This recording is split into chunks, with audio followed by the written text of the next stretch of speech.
నా అంగలార్పును ఏం చేశావు నువ్వు? నాట్యంగా. నాట్యంగా.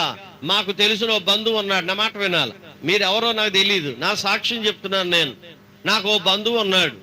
ఏమంటే ఆయన మా ఇంటికి వచ్చాడు రోజు. వచ్చి ఇలాగ అన్నాడు, నన్ను చూసి ఎవర్రా అంటే, మా నాన్న అన్నాడు మా అబ్బాయి రా అన్నాడు. ఈడు మీ అబ్బాయా? ఈడు ఎందుకు పనికిరాడు అన్నాడు. అని అడిగారు ఎవరన్నా? నేను చెప్పమన్నారా?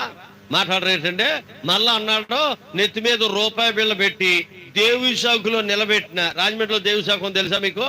అక్కడ పెట్టిన ఎవడో కొండో అన్నాడు. అంటే నా పరిస్థితి అలా ఉందన్నమాట అప్పట్లో.